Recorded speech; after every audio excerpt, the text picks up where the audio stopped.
Assalamualaikum warahmatullahi wabarakatuh. Perkenalkan, nama saya Vanisha Dewi Rahmalia, mahasiswa dari Administrasi Publik semester 5. Di sini saya akan sedikit memaparkan materi mengenai analisis kebijakan.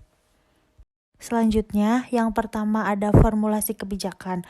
Menurut Tom, dalam KJ 2015 merupakan usaha pemerintah melakukan intervensi terhadap kehidupan publik sebagai solusi terhadap setiap permasalahan di masyarakat. Intervensi yang dilakukan dapat memaksa publik karena pemerintah diberi kewenangan otoritatif. Formulasi kebijakan sebagai bagian dalam proses kebijakan merupakan tahapan yang paling krusial karena implementasi dan evaluasi kebijakan hanya dapat dilaksanakan apabila tahap formulasi kebijakan telah selesai.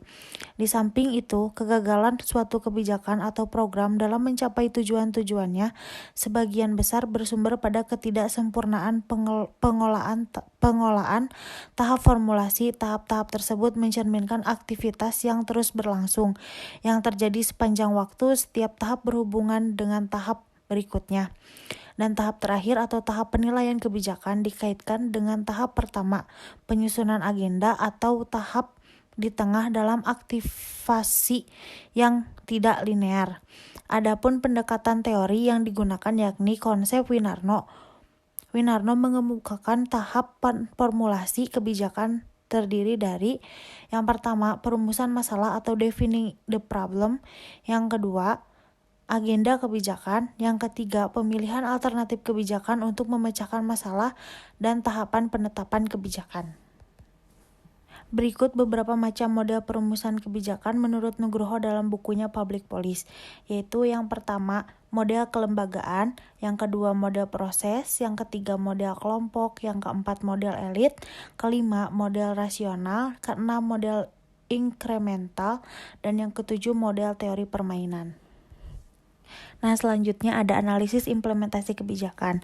Analisis implementasi kebijakan adalah upaya memahami dan menjelaskan mengenai pelaksanaan, penerapan, penginterpretasian, realisasi dari suatu kebijakan publik agar memperoleh hasil dapat dijadikan bahan penilaian dan acuan dalam evaluasi pelaksanaan kebijakan seluruhnya. Adapun langkah-langkah implementasi kebijakan publik meliputi yang pertama, penyusunan agenda, yang kedua, formulasi kebijakan, yang ketiga, adopsi atau legitimasi kebijakan, yang keempat, evaluasi kebijakan. Implementasi berasal dari bahasa Inggris yaitu to implement, yang berarti mengimplementasikan. Implementasi merupakan penyediaan sarana untuk melaksanakan sesuatu yang menimbulkan dampak atau akibat terhadap sesuatu. Sesuatu tersebut dilakukan untuk menimbulkan dampak atau akibat. Itu dapat berupa undang-undang, peraturan pemerintah, keputusan peradilan, dan kebijakan yang dibuat oleh lembaga-lembaga pemerintahan.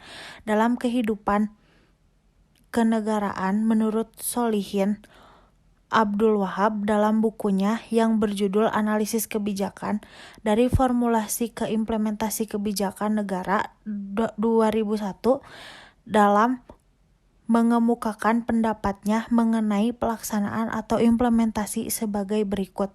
Implementasi adalah tindakan-tindakan yang dilakukan oleh individu, pejabat-pejabat, kelompok-kelompok pemerintah atau swasta yang diarahkan pada terciptanya tujuan-tujuan yang telah digariskan dalam keputusan kebijakan. Selanjutnya ada analisis monitoring kebijakan publik. Monitoring adalah aktivitas yang ditujukan untuk memberikan informasi tentang sebab dan akibat dari suatu kebijakan yang sedang dilaksanakan. Monitoring dilakukan ketika sebuah kebijakan sedang diimplementasikan.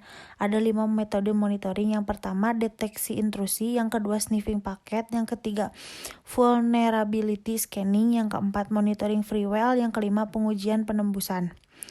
Tujuan monitoring adalah menjaga agar kebijakan yang sedang diimplementasikan sesuai dengan tujuan dan sasaran, menemukan kesalahan sedini mungkin sehingga mengurangi resiko yang lebih besar, melakukan tindakan modifikasi terhadap kebijakan apabila hasil monitoring mengharuskan untuk itu.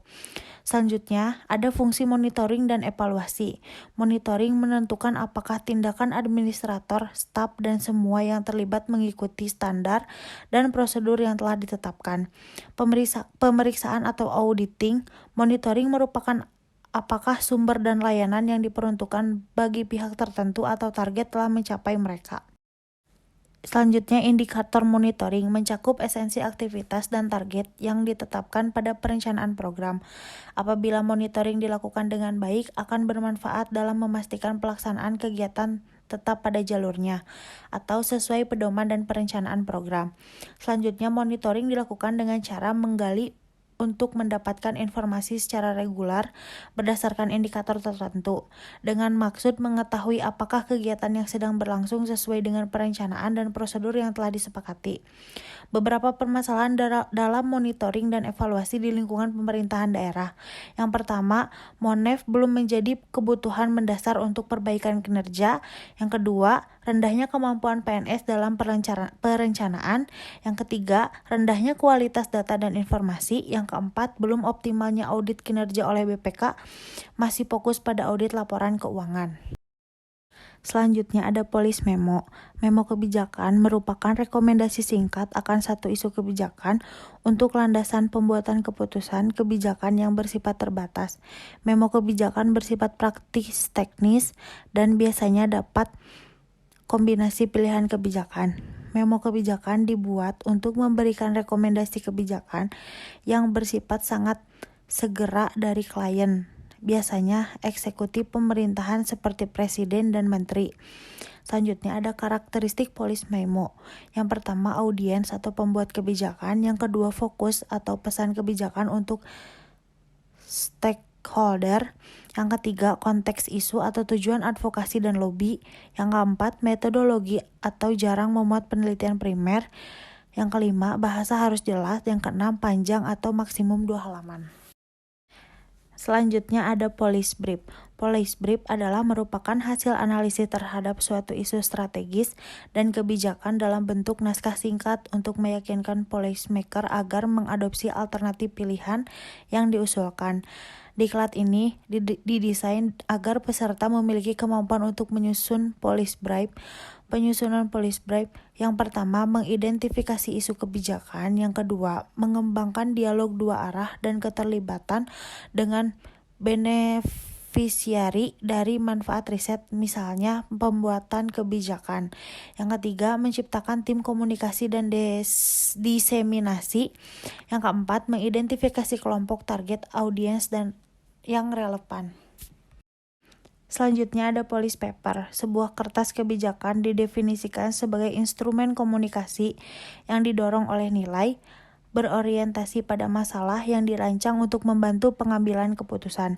Policy paper yang baik adalah yang pertama, memberikan definisi dan merinci isu kebijakan penting dalam kerangka kerja kebijakan saat ini yang perlu dijawab. Yang kedua, memberikan garis besar cara-cara yang dapat dilakukan atau kebijakan alternatif untuk menjawab isu tersebut. Yang ketiga, memberikan evaluasi mengenai hasil yang mungkin diperoleh dari pilihan-pilihan tersebut berdasarkan kerangka kerja, analisis yang telah digariskan dan bukti dari kerangka kerja kebijakan saat ini. Yang keempat, memilih alternatif yang lebih disukai atau rekomendasi kebijakan dan memberi penjelasan yang kuat untuk memberikan alasan mengapa pilihan Anda adalah pilihan kebijakan yang terbaik. Dan yang terakhir selanjutnya, mitigasi resiko kebijakan. Kebijakan manajemen risiko selanjutnya disebut KMR adalah kebijakan yang diterapkan oleh perseroan dan merupakan panduan dan batasan kerja bagi seluruh personil dan organ perseroan berkaitan dengan proses manajemen risiko, kegiatan usaha, dan kegiatan operasional perseroan. Mitigasi risiko merupakan tindakan rencana dan berkelanjutan yang dilakukan oleh pemilik risiko agar bisa mengurangi dampak dari suatu kejadian yang berpotensi atau lebih merugikan atau membahayakan pemilik risiko tersebut. Berikut beberapa proses untuk melakukan manajemen risiko pada suatu perusahaan. Yang pertama, identifikasi risiko. Yang kedua, mengidentifikasi bentuk-bentuk risiko. Yang ketiga, melakukan analisis terhadap setiap alternatif. Yang keempat, memutuskan satu alternatif. Dan yang kelima, melaksanakan alternatif yang dipilih. Dan yang keenam, mengontrol alternatif yang dipilih. Cukup sekian materi yang dapat saya sampaikan. Mohon maaf apabila banyak kesalahan. Wabillahi taufiq wal hidayah. Wassalamualaikum warahmatullahi wabarakatuh.